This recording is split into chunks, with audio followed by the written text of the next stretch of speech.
Hey everyone, it's Be Righteous from Identity, and today I have something you're going to want to see. This is not your typical incursion guide. Well, it is in terms of mechanics needed to complete each encounter.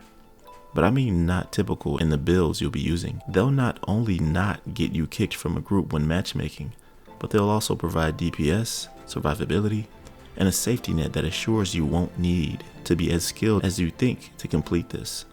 Because naturally, the average Division 2 players shy from content like this.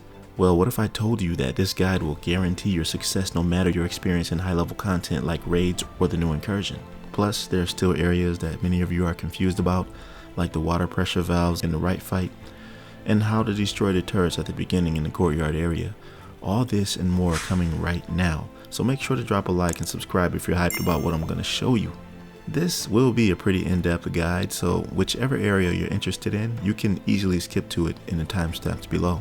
It's important to identify the purpose of these encounters so you can better understand how to easily dismantle the strategy. Now let's begin with the complete build style you'll be going in here with. And agents, I promise you that 99% of players aren't using builds like this. But they should, because this is the secret sauce to removing the anxiety of difficult content that so many of you feel around the subject of playing raids and incursions. You will be alternating between 3 builds if you want to. There are skill, DPS, and tank, all sharing a common attribute. This way you can be versatile no matter which position you end up in.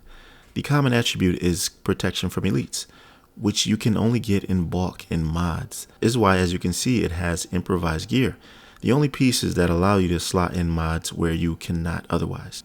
This gives you more opportunities to slot in more protection from elites while maintaining the build's full potential. Here are the 3 builds. 2 have 6 skill tiers, and the 3rd is specialized, a DPS build with a specific goal in mind, aimed at completely dominating your enemy in ways rarely seen. All of these have improvised gear with the attributes rolled to fit the appropriate build. For the skill build, rolls are skill damage. For the DPS, it's crit hit damage and chance with a concentrated focus on weapon damage. For the tank, it's armor regeneration and skill damage. It's actually the build that I told everyone to use in this video, and I'm happy to say that it has exceeded expectations. So in the first area of the estate, you start in the Courtyard, and here you'll be using the skill build with Memento Backpack, a Fenris chest piece with a tag team talent, and your choice of a mask. I want Wyvern for the skill damage, but don't have that, so Hannah you will do. The capacitor as your primary weapon for obvious reasons, and use the striker drone to support your teammates with the oxidizer to take out the pesky sniper in the middle vantage point. She is very annoying, and her main purpose is to keep you in cover while the mortars rain down on you from above. But if you permeate that area with the oxidizer, she cannot shoot, and it'll be a lot easier for you and your team. You can also shoot the oxidizer on the 2 pavilions sitting adjacent to one another on the middle of the battlefield. This is all to help your team advance beyond the Courtyard where 2 turrets are waiting to destroy you. Quick tip. There are only a few things in the Incursion that will immediately delete your armor despite the amount of protection from elites you have. The turret being one of them, which you can easily destroy by getting to the high ground after using a decoy to distract them, then shooting the control point beneath the turret to destroy it. This completes the area, by the way, allowing you to progress through to the next area. Just be wary of adds that spawn afterwards. But the other hard-hitting things are Wright's melee attack, the drone at the tanker fight, which you'll see soon, and finally the Lovebird's sniper turret. Nothing else can really hurt you in a way that makes you feel like you're in danger. I honestly only have seen 1 to 5 non-elite NPCs. So, just comfortably coast, relax and play. Moving on, the next area. Here's where you and your team must protect the tanker and stop it from being destroyed. Mind you, every NPC here will attempt to destroy the tanker, which is why the build you'll need for this is the DPS version or the tank. Your choice. I like both because with the tank I use the deflector shield. With this you can completely mitigate the high damage drones I was talking about and deflect their bullets back at them. Also, when the boss comes out, just stand in front of him to stop him from destroying the tanker. Furthermore, you can use the Ravenous to completely annihilate the Chungas who try to destroy the tankers as well. I'll go into more detail about the tank build in the next area where I solely recommend using this, or you can check this video out for the full build breakdown. But this area is all about dishing out the most DPS you can while protecting the tanker. So the pieces I'm using are the Walker Harris chest piece using Spotter with the Hollow Man mask, Grupo gloves, Picaro's holster, Fox's pair of knee pads, and the Ninja Bike backpack. The mods will be protection from elites, which is less, but all the insane DPS you have allows you to completely destroy any target in front of you. So 36% protection from elites is plenty enough. The skills are low cooldown, the decoy and EMP sticky bomb, and your primary weapon is the Ravenous. If you don't have that, then the Merciless. If not that, then the Pestilence. You see where I'm going with this, right? Every weapon I mentioned has an exotic talent wherein the damage is based on weapon damage. So, you choose. But if you don't prefer any of these weapons, then the secondary comes in clutch, the Kingbreaker with perfect flatline. So, you see how crazy the versatility is, right? You have Technician Specialization, which allows you to use the Laser Link with flatline and Spotter, and all the weapon damage on the build is what's supporting the weapon damage on the exotic talent you choose to use for your weapon. All this area consists of is ad control. So have your team spread out and cover each corner so no NPC has room to breathe or shoot the tanker. Support each other until the Chungas spawn. These Chungas exclusively aim for the tanker, which is why I recommend the Ravenous. The Ravenous penetrates their armor and destroys them from within with the weapon damage explosions. It's great. And there will be 3 times that they spawn in between ads, and after which the drones spawn. Then one big final Chunga spawn. Take them out with extreme prejudice because they deal tons of damage. After that, there will be one more big Chunga spawn. And upon killing them, the boss will come out of the door. Focus fire him, then proceed through the mansion, but make sure you get the key first. And once you go through the mansion, there'll be a room to the right. You can't go in there, but when looking through it and looking up to the right, you can shoot a power box allowing you to proceed through the hidden pathway behind the bookshelf. This area definitely gave me Div 1 vibes. Anyways, after making your way through there, you'll be getting ready to fight the next boss, the Flaming Hunter. And this is where I think a lot of people got confused, but I'll break it down easily for you. First, let me tell you about the build I'm using, the tank.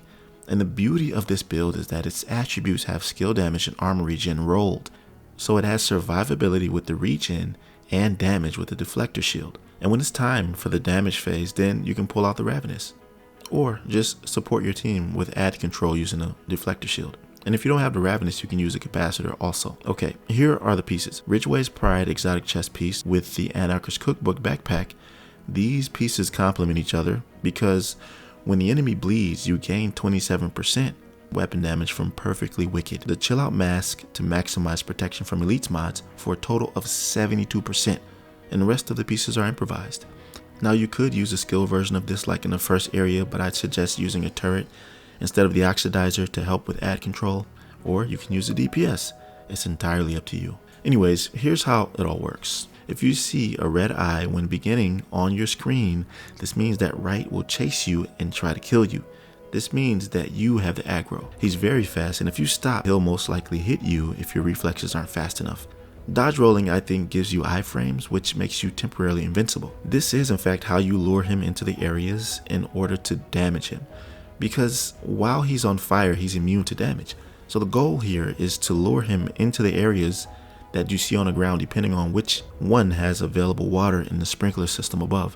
So head over to where he bursted through the wall, and you can see where the sprinkler's source originates. At the beginning of this, they all light up green and ready for you to activate the sprinkler system, so you can choose where you want him to start.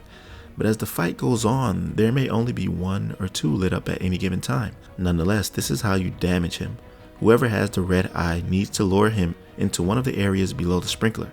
The other teammate will turn it on after being prompted to, so communicate. And this is where it all corresponds and connects. If you're standing in the room, the pump to the left is connected to what we call the lounge.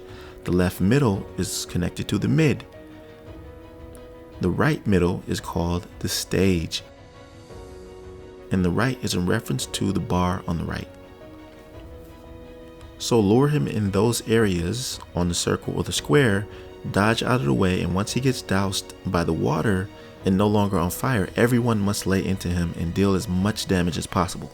These damage phases are very important because after each one, there will be adds that spawn, which become increasingly more difficult.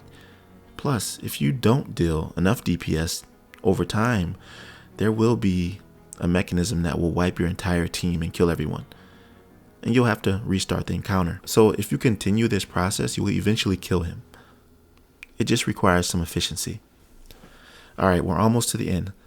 So what you'll need to do is travel until you make it to the last encounter where you'll meet Johnson and Martinez.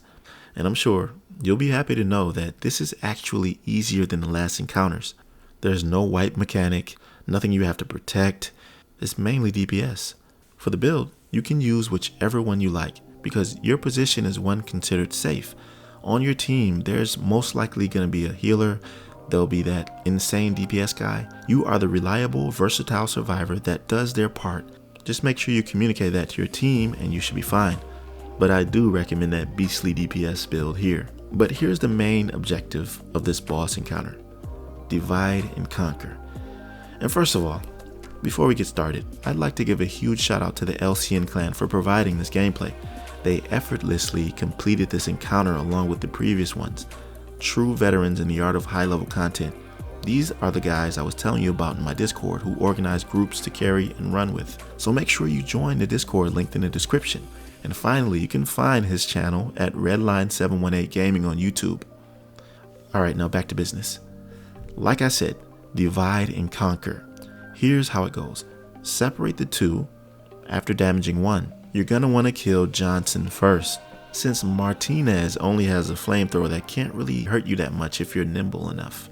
So while you're separating them and one of them takes damage, the other will send over a healing drone that will make them immune while it heals them.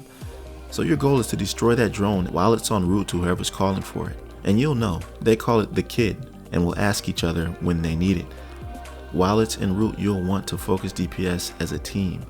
Once it's destroyed, you have effectively taken away their ability to heal one another. Now, Johnson and Martinez will then make their way up to another area to be close together. You're going to want to kill Johnson first, as I said, and at this point, he'll begin to deploy his sniper turret. You're going to have to take that out immediately because it deals a ton of damage. Protection from elites won't save you here. Eventually, you'll all be able to kill him with teamwork. And now that Johnson is dead, Martinez will become pissed. More ads will spawn and mortars will drop. Keep your wits about you and play smart. And mind you, this entire time there will be ads spawning, mortars dropping. It'll just become increasingly more difficult after you kill Johnson. So as you're fighting the ads and dodging the mortars and dealing DPS to Martinez, she'll eventually die. And it'll be all over. And finally you can enjoy the spoils of war, and who knows, maybe, just maybe you get the new exotic SMG called Ouroboros from the chest. There's a 10% chance that you'll get it to drop for you. But wait, what if I told you that there was a way to increase that chance to 40%? Would you believe me? Well, click this video to find out, and that'll do it for the end of this incursion guide. I hope it helped you, and if it did, be sure to like the video and subscribe for more future content like this. Also, share any strategies you may know below in the comment section. I'll catch you in the next one. Be right out.